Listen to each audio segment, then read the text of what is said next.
والعاقبة للمتقين ولا عدوان إلا على الظالمين. وصلى الله على سيد الأولين والآخرين وعلى آله وصحبه أجمعين. أما بعد، waxaan noo soo socday waanu ka hadlaynay fadaa'ishii bisha ramadaan ayaan weli ku jir. xadiid marka waxaa ku sugnaa nabiga calayhi salaatu wasalaam uu ka wariyay bayhaqina xadiidkaas wuxuu ka warinayaa jaabir ibnu cabdillaahi. xadiidkaa la mid ahna bayhaqi iyo imaamu axmed iyo bazaar abu hureyre way ka wariyeen. marka midka hore bayhaqi jaabir uu ka wariyay kaasi waa la mid ah. haddii marka lafdigiisi aanu sheegno wuxuu ahaa bayhaqi ayaa jaabir binu cabdillaahi wuxuu ka wariyey ana rasuula allahi sala allahu alayhi wasalama qaala udiyat ummatii fi shahri ramadaana khamsan. ilaahay rasuulkiisu inuu yidhi ummadayda waxaa la siiyey bisha ramadaan 5 waxyaalood baa la siiyey. lam yucdahuna nabiyun qablii, 5taa waxyaalood oo nebi aniga iga horeeya aan la siinin. 5tii buu marka nebigu noo tafsiirinayaa uu ka hadlay. أما واحدة فإنه إذا كان أول ليلة من شهر رمضان ينظر الله إليهم ومن نظر الله إليه لم يعذبه أبدا. mid waxa weeyaa nebigu yidhi haddii uu ahaado habeenka ugu horeeya ee bisha ramadaan, ilaahay wuu fiirinahayaa dadka yacni mu'miniinta ee soomahaya, ilaahay wuu fiirinahayaa. fiirada ilaahay waxaa looga jeedaa fiira naxariista ku jidho ilaahay fiirinahaya ee ilaahay fiiradiisa wax ka qarsooni ma jiraan. waman nadara allahu ilayhi lam yucadibhu abada. hadda fiiradaa ilaahay wuxuu ka helaya macnaheedu waa nadru raxma. qofkii ilaahay uu fiiriyo oo macnaha nadara ilayhi biraxmatin qofkii ilaahay naxariistuu ku fiiriyo lam yucadibhu abada, weligiis ilaahay ma cadaabayo. maxaa yeele qofkaasi waxa weeye waa qof ilaahay ridihiisa gaaray. mar haddii ilaahay raalli ahaanshihiisa aada gaarto bas weeye, markaa waad guulaysato, calo dambo ilaahay waa ka nabad gashay. wa ama athaaniyatu fa ina khuluufa afwaahihim, kuwa marka la sheegayo hadda fadaaishan loo sheegayo o dhani waa dadka iyagu yacni soomahaya, soomkoodana hagaajinahaya oo markaa is-ilaalinahaya weeye. wa ama athaaniyatu midda labaad فإن خلوف أفواههم حين يمسون أطيب عند الله من ريح المسك. مد اللباد oo qolooyinka ummadayda la siiyay waxa weeye nabigu yiri afkooda doorsoonkoodi isbedelka afkooda ku dhacaya oo raayaxada afkooda ufkiisu isbedelayo xiina yumsuuna markay galabaysanayaan adyabu cinda allahi min riixil misk. ilaahay agtiisa wuu ka udgoon yahay haddii la eego uduga miskiga. waa masaladii yacni aan ka soo hadalnay oo muxaadaradan midii ka horreysa aan uga soo hadalnay. wa ama athalithatu oo xukunkii arrintaa ku saabsanaa markaan soo qaadnay, marka hadda yacni waa fadiilada labaad iyaduna oo waxa weeye afkoodaasi marka wuxuu noqonayaa raayaxada kasoo baxaysaa midii ka caraf badan uduga miskiga. wa ama athalithatu fa ina almalaa'ikata tastakfiru lahum fi kulli yawmin wa layla. marka midda saddexaadna waxa weeye malaa'igtu dambi dhaaf bay ilaahay u weydiinaysaa habeen iyo maalin dhammaanteedba. ilaahay bay dambi dhaaf u weydiinaysaa oo malaa'igtu waxay ilaahay u su-aalaysaa qolooyinkaa saa'imeenta ah ilaahay dembigooda inuu dhaafo. istikfaarta malaa'igta marka waan ka hadli doonaa. wa ama alraabicatu fa ina allaha caza wajalla ya'muru jannatahu fayaquulu laha استعدي وتزيني لعبادي. أوشك أن يستريحوا من تعب الدنيا إلى داري وكرامتي. مد أفراد وحوي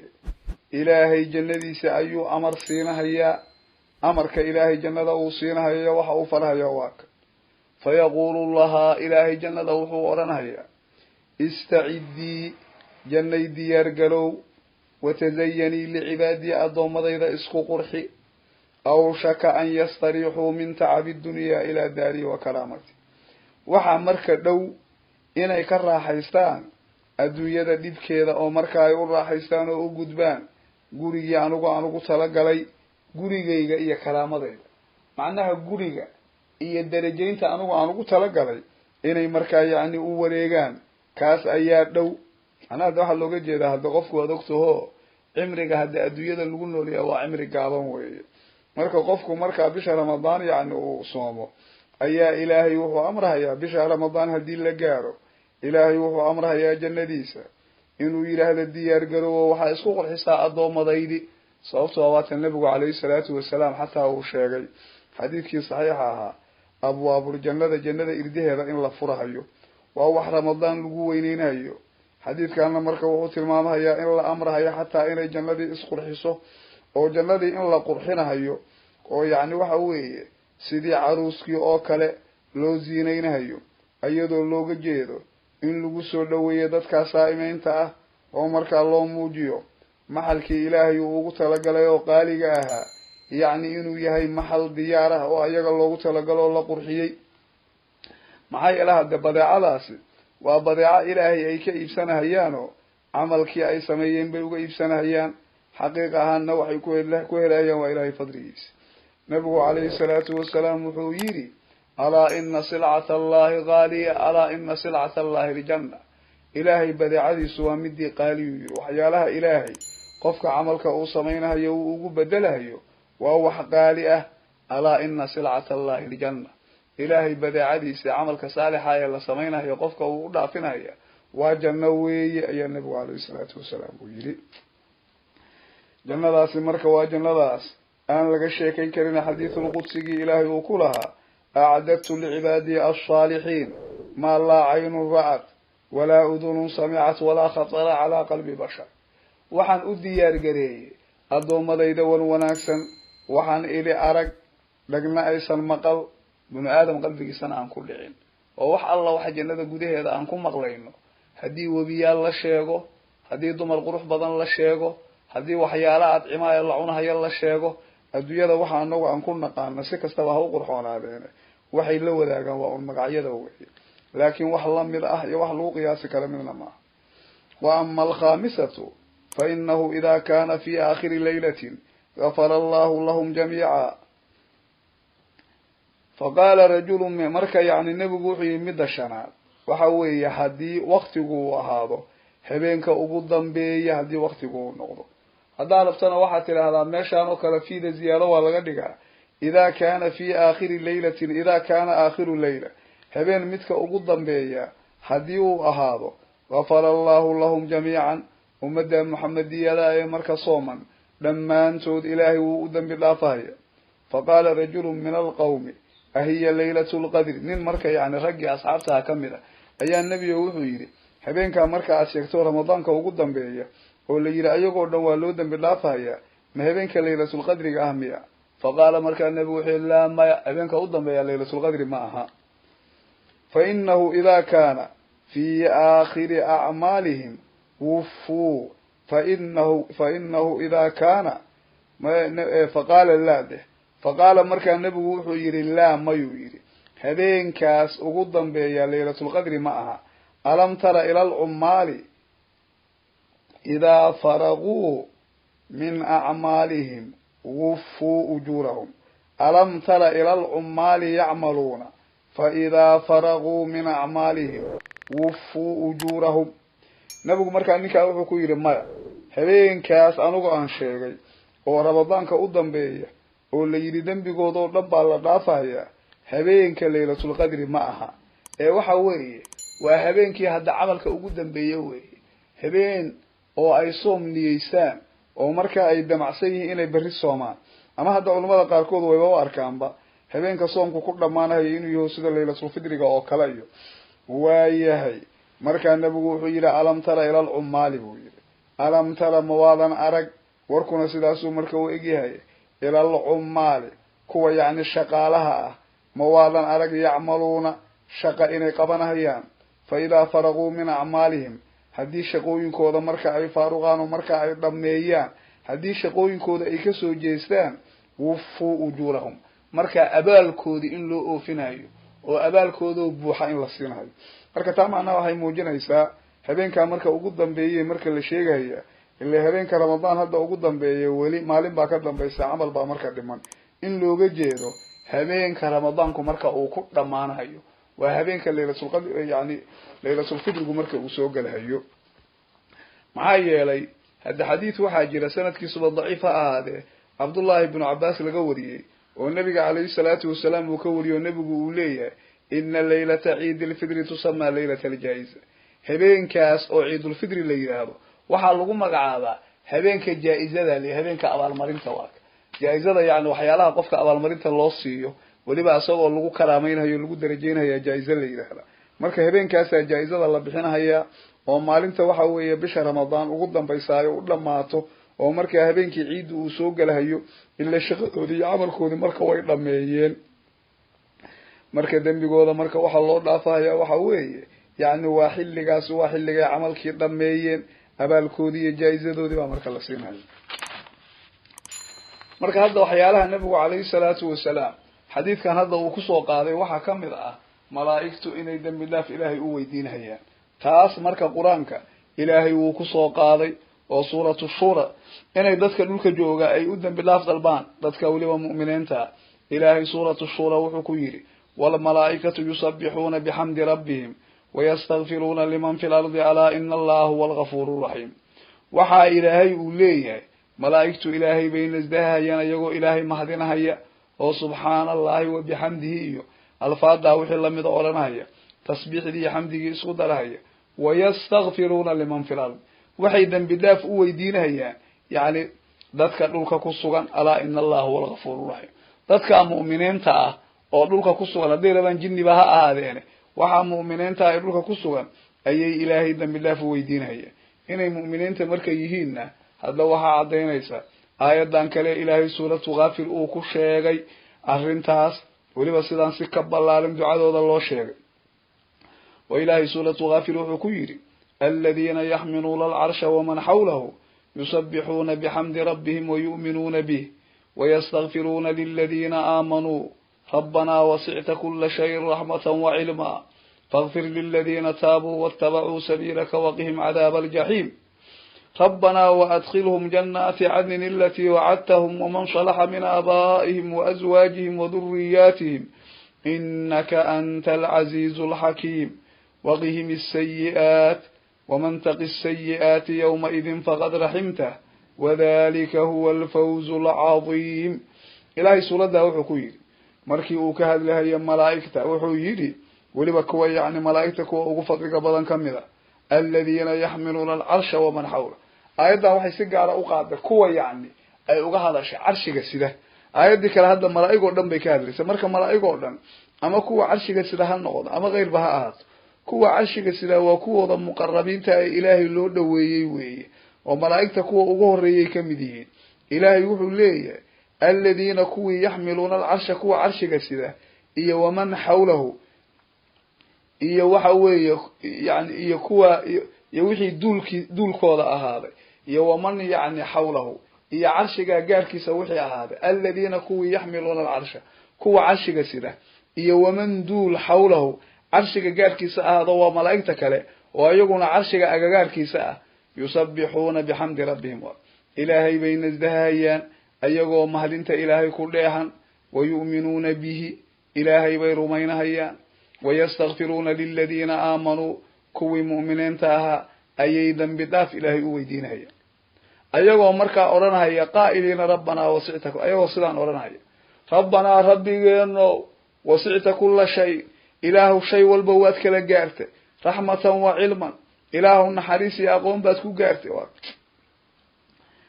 فاغفر للذين تابوا ومعناه وحي وجهدان wax walbaba ilaahay naxariisiisu marka inay gaartay wax walbaba inay gaartay sida ilaahay quraanka meel kaleba uu ku yiri wasi'at rahmati kull shay ilaahay yiri naxariistaydu yaani waxay u waasic noqotay oo marka ay kala gaarto aysan ka cirirtoobi shay dhamaantiis ilmigiisuna hadda wax walba waa gaalo inna allaha bikulli shay'in alim wax walbaba ilaahay inuu og yahay waa tuushay faghfir lilladheena taabu marka ayadoo saasa hadana si gaara ayadii aan soo qaadayna ilaahay inuu ugu dhigayo sheegaya dadkii wanaagsanaa mu'miniinta وسعت رحمتي كل شيء فسأكتبها للذين يتقون ويؤتون الزكاة وأكل سيت التلمامة يدتك في فعلنا فاغفر إله ضعف بيليه للذين تابوا إله كوي طوبتك يلي ضعف واتبعوا سبيلك جدك الراعي حقاك النقضي وقهم عذاب الجحيم إله كوا وحد كدور سايك إلى لسا عذاب كنار إله كإله ربنا ربينا وأدخلهم جنات عدن إله كوا وحد جلسا جنوين كلقون نغانا هيو التي وعدتهم جنات كاسو إله أدو يبوهد أيغا ومن صلح دولك يعني صوبنا لنا أدو يبوهد أما أيغا لفتقودنا قري ومن آبائهم آبياشود وأزواجهم أيغا هوين كودي حاسس كودي لمانه دي وذرياتهم هوال لمانه دي رقي دمر وحيهم وذرياتهم ورسدوا دي إنك أنت العزيز الحكيم إله أدو وحاتها midkii yani qaalibe adag baata oo arintaada rabta inaad sameeyso ilaahu waxa taa midkii awood u leh inuu sameeyo wallahu ghalibun ala amri walakin akthar an-nas la ya'lamun ilaahi macnaha arintiisa uu ka adag yahay marka ilaahu wixii adigu aad damacdo midkii sameyn kara ayaa taa al-hakim ilaahu midkii xikmada baata ilaahu yani midkii falsuuban baata oo shay walba yani dejinayo booska ku haboon wadihimi sayyi'ati ilaahu qolooyinka ka dhowr waxyaalaha xun ilaahu ka dhowrwa waxyaalaha ayaga naftooda xumaynahay oo tiiraanyeynay ilaahu ka ilaali waman taqis sayyi'ati yawma idin ilaahu waxyaalaha xunka ee qofka ka nixinaya maalinta qiyaame qofkii yani aad ka ilaaliso ama han noqdeen dambiyadii ay la yimaadeen jazahoodii oo laga ilaaliyo aan lagu abaal marin faqad rahimtahu ilaahu qofka waad u naxariisatay wadaalika huwa al-fawz al-azim arrinkaasina marka waa liibaan weyn weey qofkii waxyaalahaas ilaahay uu yeelaa يعني الليبان وين بدن أيوم مركه هلي سلاسة مركه يعني وجود عين مركه واحد لا يقرنها هي ذاتك يود عينها هي إن يهين ذاتك يعني مسلم كائن وناكسن ويجو تبرتوا الدلالة هي ومع ذلك النبي دينا أنك مرين والنبي دي كل حدا هي خير كينا كود دلالة هي ومركه جعل يقف يوحوي خير كي بنانك كيس هذا دعاء أسوق مركه هلي مهيو دعاء مركه استغفار كان ملائكته أي ذات كان مؤمنين تا إلهي دم بلافك يويدينها يا حكمة قصة وحوية لإلهي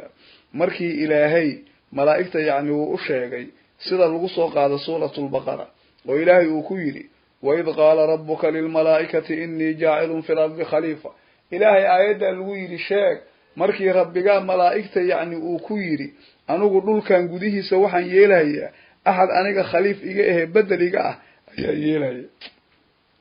خليف كان واحد لوجه جيدا آدم مركا وها هذا علمه سنة شجدي سبي قاتير وعيقنا خلف على غدقي واتي إلهي آيات كلا وكلها سورة الأعراف وهو الذي جعلكم خلائف الأرض إله وحوي إذن كدقي لول كان كوي يعني خليف كوا مركا إلهي مركو ملائكة كويري أنا أقول لول كان وحن يلهي يمد أنيق بدريقا صوته أرضنا إلهي باؤمي لول كان وحن ليري مركا عيدي ما أسكوني جرين مركي هوري جنيك أي أسكوني جري أيقو مركا حمانية دنبيالي وحيالا انت سميين لولكي عاديقا مركا واللغي إرييو ميلاها يعني بضاها إيا جزيرة ذا إيو ميلاها حونكا قشن قفكا إيا ميلاها سلو عيريي مركا سي ملائكتي وحي هذا قالوا أتجعل فيها من يسد فيها ويسفك الدماء ونحن نصبح بحمدك ونقدس لك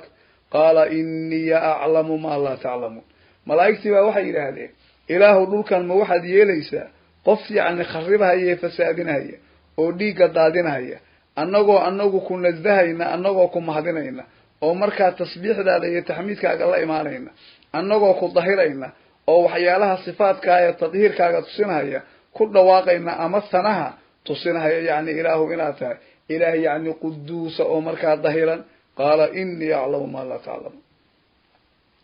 ayagu marka macnaha waxay uga jeedaan ka muuqanaya inay ayagu dooni lahaayeen haddii ardadan ilaahay cid khaliif uu ka dhiganayo ayaga in laga dhigo waxay khaliifku waa maziyo weyn khaliif waxa la yiraahdaa qofka uu isku bedelo ilaahay marka wuxuu yiri anigu dhulkan waxaan ka sameeyay qof aan isku bedelo macnaha dhulka kan aniga ayaa iska leh qof marka aniga khaliif inta iga noqda aniga awaamirtaydi iyo waxyaalahan amrahaya iyo xaqa aan rabo dhulkan in lagu fuliyo lagu maamulo sameeynayo waa aadam weey marka yani ilmihiisina sidaas bay ayaguna yani waxa weeye khulafa u noqdeen qofkii hadda waxa weeye khilaafada hadhow ka soo baxaana qiyaamaha hadda ilaahay tawaabkiisa ajir buu helaya qofkan kasoo bixina ilaahay baa ciqaabahaya ayagii marka waxay yidhaahdeen waxay u qaateen dadkan ninkan hadda qofkan hadda lasoo wadaa ama dadkan lasoo wadaaba makhluuqan hadda ilaahay meeshaanan ku samaynhaya uu leeyahay in ay yihiin kuwa dambi ka dhacahayo ilaa malaa'igtu ayagoo macsuumeyn bay ahaayeen marka meesha waxaa la yidhaahdaa sidee bay marka arrintaa ku ogaadeen ilaa waxa weeye ciddan ayaga loo sheegayo oo la leeyahay yacni meeshaan baa khaliif looga dhigahaya cid hadda ka hor la sameeye ma aha waa wax hadda ilaahay uu uumahayo marka sidee bay ku ogaadeen haddii meeshaan la keeno inay yacni dambi samaynhaya waxay ku ogaadeen baa la yidhi jinni baa waagii hore dhulka isagu degi jiray jinnigaasaa marka wuxuu ku kacay waxyaalo fasaad ah iyo in gudahoodii marka islaayaan marka waxay yidhahdeen kolleyba waxa kan hadda lasoo wado basharkan hadda yani lasoo wadaana waa lamid ilaahay markaa wuxuu ugu jawaabay qaala inii aclamu ya iniya mid la yidhaahdaba anigu waxaan ogahay maa laa taclamuuna wixiinan ogeyn baan anigu ogahay ba ilahay ilahay markaa wuxuu u tilmaamay sida iyagu ay moodahaya inaanay ahayn ciddan hadda khaliifka lagu sheegahaya iyo warasada uu dhalahayo inay ka mid noqon doonaan dad badan oo ilaahay ambiyadiisa dad badan oo ilaahay awliyadiisa dad badan oo yani saalixiin oo fiican oo khayrka yani xaggiisa ku dadaala oo khilaafadii ilaahay uu ugu talagalay khilaafadaha ka soo baxa oo ilaahay ku caabuda oo sharciga ilaahayna ku fuliya ardada ay taagan yihin kuna dhaqma way marka waxaa la yidhahdaa istikfaartan hadda malaa'igtu ay la imaanayaan waxa weeye ay mu'miniinta u dambi dhaaf dalbahayaan ayadoo markii horeba yani ay u dambi dhaaf dalbahayaan macnaha waa jabri waxay kamid u tahay wixii ayaga yani ka dhacay xoogaaga diidada ay muujiyeen ama dhaliishay usoo jeediyeen insaanka kan dhulkan khaliifka looga dhigahayo ayay marka kamid uga dhigahayaan marka meeshaas waxaa laga qaataa baa la yidhahdaa qofkii cid kale wax ka sheega inuu u dambi dhaaf dalbo oo qof haddii hadda aada xamato oo kale aad tidhaahdo ilahu qofkaa dambigiisa dhaaf oo kale si aad jabri uga dhigto ila waxa weye xoogaabaad qofkii ugeysato khalad baad ka gashay marka waxa weeye inaad abaaldhig marka aad uga dhigto ama khaladkaaga bedelkiisa aad samayso qofka inaad tidhahdo ilahu dhaaf malaa'igta marka iyadoo guud ahaan aayaadkii hadda aan soo qaadnay ay sheegahayaan dadka mu'miniinta inay dambi dhaaf ilaahay u weydiinhayaan haddana midaan xadiidka lagu soo qaaday oo saa'imiintu iyadu waxa weeye waa istikfaar khaasa wey waa istikfaar gaar ahaaneed ee middaa guud oo mu'miniinta ay u ducaynhayaan mid ka gaar ah ayay waxay u ducaynhayaan dadkan saa'imiinta ah ee bisha ramadaan gudaheeda ku soomayo waayahay marka hadda axaadiidkan marka hadda aan soo qaadnay qaybtii hadda ugu dambeysay oo xagga cidqiga looga hadlahayay ilaahay yacni inuu dembigooda dhaafahayo habeenka ugu dambeeya ilaahay dunuubtooda inuu u dhaafahayo marka macnahaasi waxyaalaha marka yacni dembigoodaas ilaahay inuu dhaafahayo ayaa marka yacni la sheegay shantaa marka waxyaaladoo marka la sheegay laftigeeda waxyaalaha ummadaan ilaahay yacni uu siiye keliya kuma eka ee waxyaalaha ilaahay uu siiyey marka yacni way badan yihiin sida axaadiisa laga qaadanayo shantaa nebigu xadiidkaasu markaa kusoo qaaday maxaa kamid a waxaa la siiyey hadda waxaa kamid a cidqiga laftiisa naarta laga xoreeyo walow xoreyntaa laftigeeda dambi dhaafka haddana ay ka dharanayso laakiin ayada laftigeedu waxyaalaha la siiyey ayay kamid tahay oo xadiid imaamu axmed iyo dabaraani iyo bayhaqi abuumaame ay ka wariyeen